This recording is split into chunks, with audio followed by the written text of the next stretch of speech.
This episode of NOLA Film Scene is sponsored by our fellow actor, Jana McCaffery, attorney at law. Hi, my name's Eileen Gruba. I'm an actress. I'm a writer and producer. I've been in the industry 30 years, and I'm excited to have worked with these guys and to be on the NOLA Film Scene. Excellent. Welcome to NOLA Film Scene with TJ and Plaideau. I'm TJ. And as always, I'm Plaideau. Welcome back to NOLA Film Scene.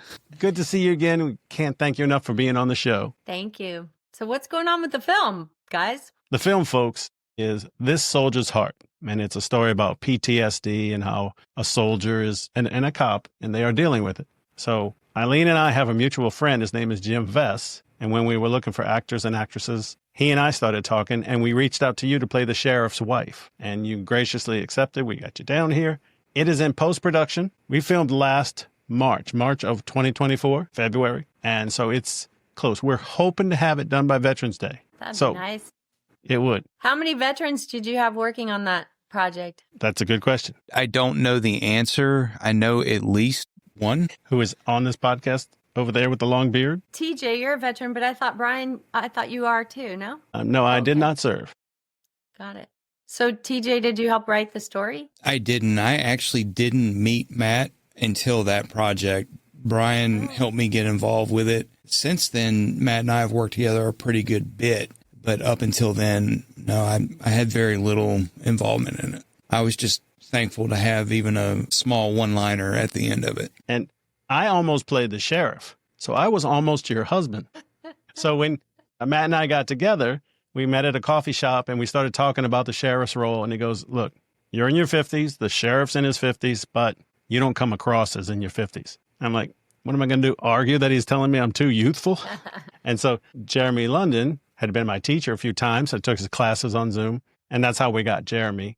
And then through Jim, that's how we got you. So it's all those connections. And I was not able to be there on the day while you were filming. I was getting the Iraq set at a sand quarry for free. I was working some magic. But my phone blew up, and people were stunned. They were emotional with the emotions you were sharing. It was, I can say, without even being there, you did a fantastic job. Thank you.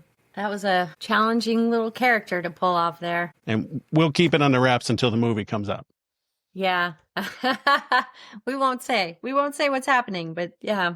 But it was fun. It was great working with everybody. I had a great time. And was this your first time in New Orleans? Well, heck no. No, I always loved New Orleans. As a matter of fact, when I was in my early years of acting, when I lived in Atlanta and I was training there and working out at Alliance Theater and doing community theater, I had read some books, and soon they were going into production in New Orleans, little unheard of books called Interview with the Vampire. And I had connected with the casting director. I believe his last name was LeBlanc. Now I'm trying to remember. But anyway, I drove out to New Orleans with my friend from Atlanta, and just so I could audition for the film. So close, so close, so close. But the only characters that were available were, in my type range were the girls who get, the ones that they sucked all the blood out of them. And yeah, those ones. They would have made a meal out of you. Yeah. The casting director came back later and said that they just wanted more sickly looking girls, more real frail looking. And that wasn't me. I'm not frail. I didn't get it, but it was a great adventure. And to this day, I can't go through New Orleans without imagining the vampires and everything, because I read the books, and Anne Rice and I were actually Facebook friends until she passed away. But I also went back and forth to New Orleans through the years to work. And I did a movie there called Wild Oats. And, I started my career in the Southeast in Atlanta, then did some work in New Orleans and around. But to this day, the best jobs I get are in the Southeast, way better than the opportunities that I have in LA. Things have really started changing a lot in the industry, especially in the South. I haven't worked in LA, so I can't speak to that. Before the strike, just my own personal experience, auditions were coming left and right. And then it seems after the strike, at least for me, came to almost a screeching halt. And the more time that's going on, I'm seeing it slow down even more. And we keep hearing that everything is moving away, moving more to Atlanta. Two productions that I can think of off the top of my head that the first season was filmed here, got filmed elsewhere. One was filmed in Canada. And then one production that people were really excited was coming to New Orleans. We thought it would open some doors. Turns out they're just going to shoot some establishing shots like they do on a lot of stuff. And principal photography is everything's going to be in Atlanta. And that's just really disappointing how much it's slowing down. Atlanta really has taken over a lot of the market. And I started my career there. So I would move back there in a second if I was on a show. But the way life has changed and things have changed, it's like, how expensive everything's gotten. And once you give up your apartment here, that's it, like, yeah. If you come back, it's going to cost 3 times as much. So, making the move without having a job to go to is a little, So, yeah, but I do keep trying to get back to the Southeast because, quite frankly, I think I fit in there better. Even when I was young, I was far more accepted in the entertainment industry community, always on the East Coast and in the Southeast, because LA is more like the land of perfection. And, I'm not perfect. I have a rebuilt ankle. I walk a little different.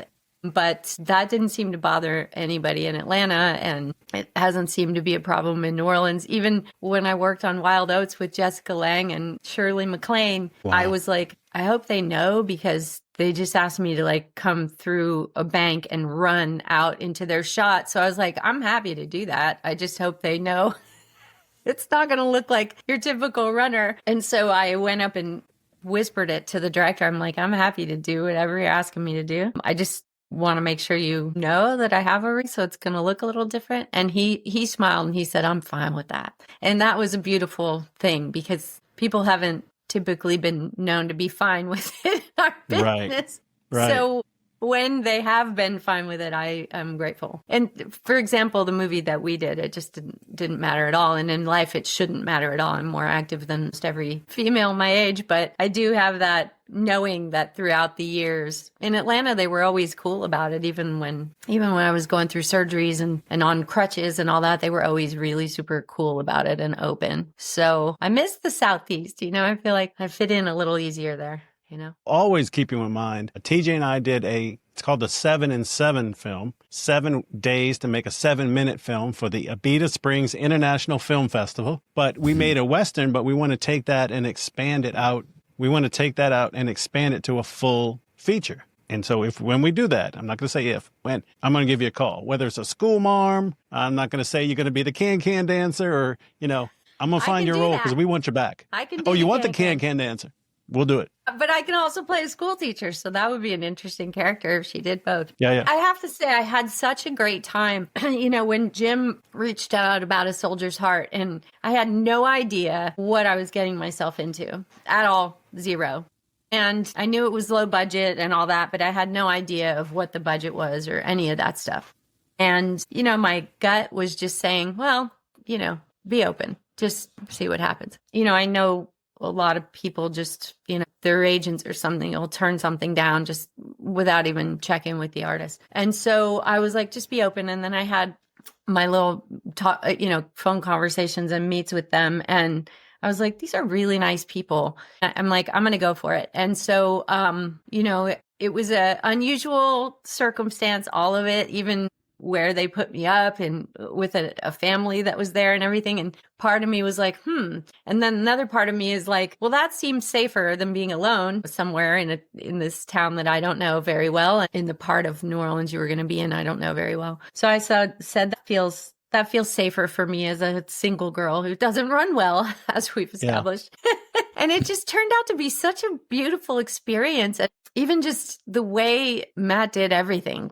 His mom cooking for all of us, like home cooked meals. Mm-hmm. And her home was just so open and welcoming to everybody. And it just felt like a family production. I'm getting emotional saying it. It just felt like such a family, and everybody was so easy to work with and play with. And the actors, the day that we were at I'm not going to reveal anything, just we were at that location where it was like a community location. Just the actors were so easy to play with and connect with. And I just had a wonderful time. I came away from that going, wow, I'm really glad I said yes to that project, just simply for the wonderful people I met and the joy of getting to dive into a quite challenging character to play. There's a lot of traps in that. And also there's a lot of emotional resonance for me for that character. And so, it's a quite challenging one to pull off well, and they just made it easy. They all made it easy. And Matthew made it easy, and it was just a great experience all around. And I think that's going to translate on screen too. I've seen a little bit of the footage,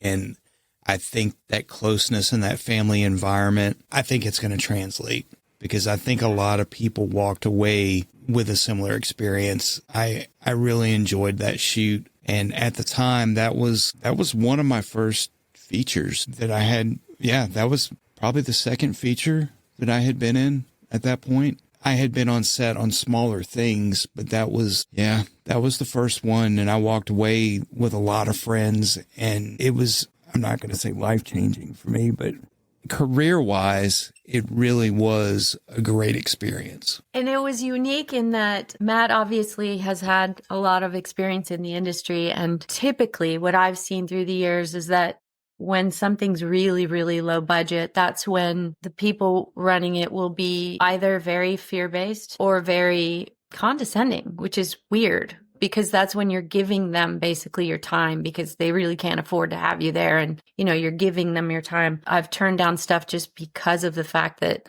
those are the environments you're usually poorly treated in. And I'm not going to be poorly treated after all the work I've done through the years and how hard I've tried and how hard I've trained and the work I've done. I'm great in environments where people just respect each other's work. And so, like I said, I didn't know what I was getting into, but my gut was saying, yes, these are good people. And boy, my gut instinct was right on that. And I had no idea what kind of budget they were working with until after the fact, and I came home. And had I known how low it was and known who these people were going to be, and I would have completely done it for free. It was, I'm not supposed to say that. I'm on the union board. I was going to say, don't say that. People will hear this. One of those experiences that was just so wonderful. Everybody was amazing. And I think back on it very fondly. And I have a lot of reasons in my life to believe that things are bigger than us, much bigger than us. And looking around his mother's home where we were hosted for this, I saw a lot of angels and a lot of things that reminded me of my parents who left this world many years ago.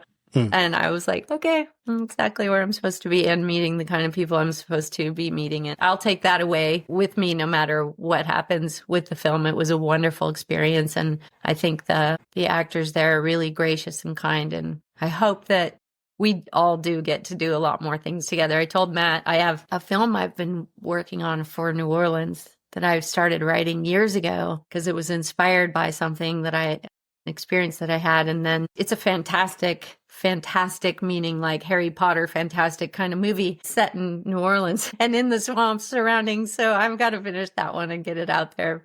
But it would be a big budget. So got to figure that one out. It is. I'm in. You're in. Yeah. And one of my friends moved there. By the way, one of my friends from the Actors Studio, we train ridiculous amounts of time here. And I spent many years of my life at the Actors Studio, so that's like family. And one of my friends, Flo, left LA and moved to New Orleans. And I did end up going back and helping her with a thesis film she was doing for film school. So I did get back to New Orleans for that. But when she was there, I went and stayed with her for a little while and ran around the city. And I just love that. I love the culture there, and I hope it never changes. I hope that all the uniqueness of New Orleans stays that way, because you know how big cities get modernized and pretty soon you have a Dunkin' Donuts where there used to be a Gothic building or something. And, you just miss all the uniqueness of places like New Orleans. And I hope it always keeps that. Yeah. My Uber driver today was from Colombia, and it's the same thing like you're saying. And we hear it a lot. People come to New Orleans, whether it's Mardi Gras or just, experiencing the city, and the city gets in their soul. Same thing with acting. Yeah. I stumbled across it, and it was so much fun. And I feel like I took like a duck to water in a lot of ways. And it's like a calling. You find where you need to be or where you're supposed to be. And that leads us into my favorite question is, what inspired you to get into this business? Oh, gosh, that is a multi-layered question. I got a very complicated answer to that, but I'll try to keep it tight. So When I was a little girl, I was very active, a very athletic, active kid. And then we got vaccines for school that nearly killed me. And I ended up in a wheelchair. So now I'm from this huge family. I got a lot of siblings and I can't go do everything they're doing anymore. You know, I'm stuck in a wheelchair and they're out playing in the snow and running. And I'm like, so my mom brought me a lot of art supplies. And so I started creating worlds, you know, like we were financially wiped out by what happened. And my father, you know, he did fixed cars and, you know, and had a lot of kids and trying to pay for my medical stuff. And it makes me sad thinking about what they must have gone through. But my mom, because we didn't have a lot of money, she would go to the newspaper place where they printed the newspapers back then. And she would get the rolls of paper they threw out and she would bring them home because they still had a ton of paper on them. And then she would also get all the crayons at the end of the school year that they were throwing out because they were all the broken crayons. I had a massive box of broken crayons and newspaper print that I would roll across the floor because I could crawl all across the floor and get around in my arms. And I would draw worlds, pictures, houses, everything I dreamed of, I would draw. And I started getting very crafty and doing arts and crafts and creating. And among that creating, I started making paper mache puppets and making little puppet shows. And honestly, that's how performing started in my life. And then as I got older, and, you know, one big factor also was that when I was in my wheelchair, we would go to my brother's football games. And I didn't want to stay in the stands with everybody. I wanted my mom to take me with my little wheelchair and put me in front of the cheerleaders because I didn't care about the football players. I wanted to watch the cheerleaders because I wanted to be a cheerleader. So I used to sit there, like just right in front of them, watching the cheerleaders the whole time. And I used to just keep saying, I want to be a cheerleader. I want to be a cheerleader. And that's sort of a performance art, right? Well, so as soon as I could walk again, I was trying out for the cheerleading teams and, you know, even at a young age. And so I did become a cheerleader. And because, you know, my arms were strong and my voice was really strong for calling for my mom when my parents were tormenting me, I became the captain of the cheerleading team. And we'll be right back. Have you been injured? New Orleans-based actor Jana McCaffery has been practicing law in Louisiana since 1999, specializing in personal injury since 2008. She takes helping others very seriously. So if you've been injured, Jana is offering a free consultation and a reduced fee to fellow members of the Louisiana film industry. She will handle your case from start to finish. She can be reached at janamccaffery@gmail.com or 504-837-1234. Make sure you tell her NOLA Film Scene sent you. Oh, wow. You know, went into high school being a cheerleader and the captain of the cheerleading team and then just going on to do that kind of performance. And then we did some stage stuff in high school. But it really got me when I was going to be an artist. I was going to be a fashion designer, all those things. And I moved to Atlanta and I started doing art kind of businesses. I got approached by a photographer to do some images for wedding stuff.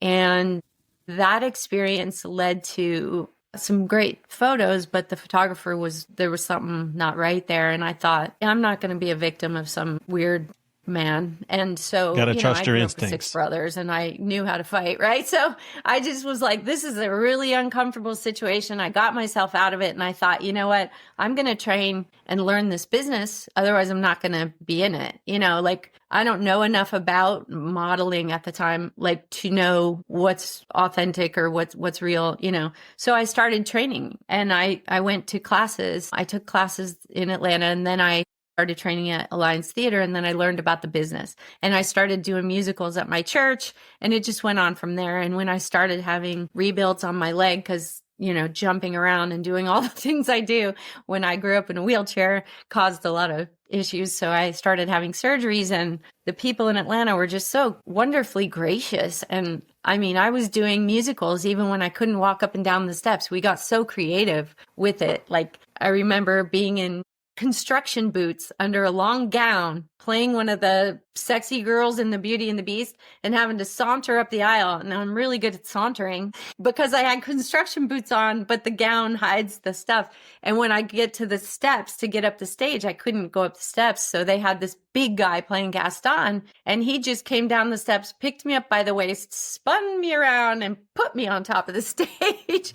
And so we always had crafty ways to work around whatever I was doing at the time, and like doing singing on the piano for one number, where I'm just draped across the piano so I don't have to walk. I had so much fun performing in Atlanta. I played Cinderella in the musicals, and all the kids, come up and they're tugging on your dress and they really think you're Cinderella. And I loved entertaining people. I really enjoyed it. So that's how it all started. And then at the time, Atlanta didn't have much of a business. I outgrew that business really fast. And I worked in casting while I was there too. I worked for the casting director, Don Slayton, at the time. And I do remember being at Alliance Theater School and having a wonderful young woman who was my teacher, who I went to when I was having a major leg rebuild. And I knew I was going to be off my feet for quite a while. And I just asked her, am I making a mistake trying to go into this business? Because I'm going to always have some sort of walking challenge. I have a spinal cord injury from this thing, and she, I've never forgotten this because it prompted, it caused what happened next. She said to me, most of my students, I would tell them, no, don't go into this business, but not you. She said, you have to do this. And wow. She encouraged me to keep going. And so I did, even with the next surgery. I had a cast up to my hip that had a handle on it. And I kept going to my classes, and I would, climb up on the stage and get to this, the seat and do my thing. And I just worked and worked and worked, and then ended up moving to New York and doing the best I could with my walk. In New York at the time, I could do all the musical stuff and I could sing any song, and I had the best musical coaches, but in those years they weren't having any of somebody with a walking challenge on the stage. And so, I tried for a few years, and then I moved to LA because I could drive instead of walk everywhere. And, the rest is history. I came to LA and quickly learned that I had to change this entire industry in order to work in it. And that was a sad revelation, but I was in my 20s and I was like, nobody's going to tell me I'm not good enough to be in this business because I have a different walk. And, some people would say it. And I'm like, well, I got news for you. I'm going to work. I did have one agent say, you're never going to work in this industry because you walk funny. And I just smiled and said, well, I looked at his wall of headshots and I said, I've already probably worked more than most of your girls, and I've turned down what they aspire to do. So I think I'm going to be fine. And that turned out to be pretty true, and after I left his office, I ended up landing a much, much bigger agent. And, I just kept moving and pivoting throughout the whole business. And I ended up becoming an advocate for people with disabilities because I saw how much worse it was for anybody that had anything at all wrong with them. And speaking of veterans, we had a real shift in our movement towards the inclusion of people with disabilities when we started saying, would you hold it against a veteran if they came back missing a limb or walking differently? Or would you keep them out of work? And, when we started saying that, people started realizing, oh, you're a human being too. Just like anybody could go to war or get in a car accident and end up with something. We started getting through to their humanity. And, it's been a battle. It's still a battle out here in LA. And as I told you earlier, I've had people much more open in Atlanta, in New York, in New Orleans, in the Southeast than they have been here. But I have a very thick skull. And I had a good handful of friends who said to me, you were born for this battle. Because I'm a fighter. I've been a fighter all my life. And because I've been in and out of wheelchairs, I can look at both sides of the conversation and try to bring people to the middle and try to help them understand each other. And so that's how it all started. I've never given up or quit because incrementally this business, you build credits, incrementally. So sometimes you just have to break through, get one thing, and then use that to get the next thing and keep going. One of the most wonderful experiences and opportunities of my career was when I auditioned for the Actors Studio. And they don't care what's going on with you. They just want to know if you're doing the work and if you're good at it. And so it was just sort of a twist of fate that when I was asked to audition there with another girl, she picked the scenes. It had nothing to do with me. She just asked me to play the character who was paralyzed from getting run over by a taxi in New York. And she asked me to play that character, and I'm raging mad and alcoholic and throwing things at her. And I just dug right into that role and threw myself on that stage and dragged myself across it and had the kind of, emotional release of somebody. Like, I thought to myself, if you paralyzed me again, yeah, we're going to have a rage going on. And so I tried to work with that. So that was my first audition for the Actors Studio, and it got me all the way to finals, and which is kind of unique because it usually takes a long time for people to get, and they didn't know anything about me. They didn't know I had that life experience. And anyway, once I got into the Actors Studio, that was family. And I've spent so many years there training. And the beautiful thing about the members of the Actors Studio is some of them are in their 90s and they're still going regularly, and they're still training other actors. And we have Oscar winners and Emmy winners and people with immense resumes who are there giving their time. It's free. You're not paying for it. And you get the most wonderful training because you've got really accomplished actors guiding you and wanting you to be the best you can be. So that became my family, and it was my fallback through all the years and all the hard work to change the business. But I step back now and I look at it and I'm like, I'm at the other end of the age range now. I've watched all those years go by where I didn't get in the doors, and I just keep thanking God I'm still alive and I'm still moving, and moving better now than before, still working as an actor. And I do have to smile and look at what we've accomplished. And I'm like, my God, we changed an industry. We did that. It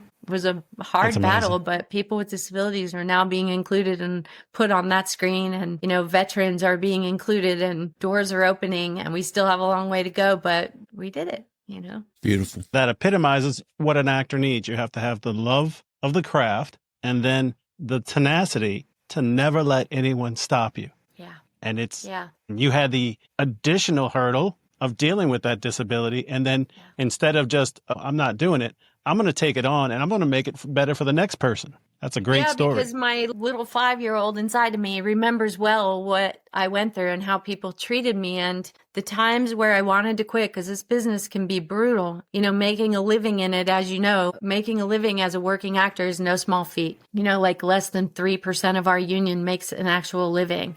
And so every time I wanted to drop out, you know what I thought about? That little 5-year-old. And I thought, I never want another child to fight for their life and win, and then be kept out of play and work and school and careers for the rest of their lives because somebody doesn't like their battle scars, because that's all it is. It's like, we have battle scars. I got scars.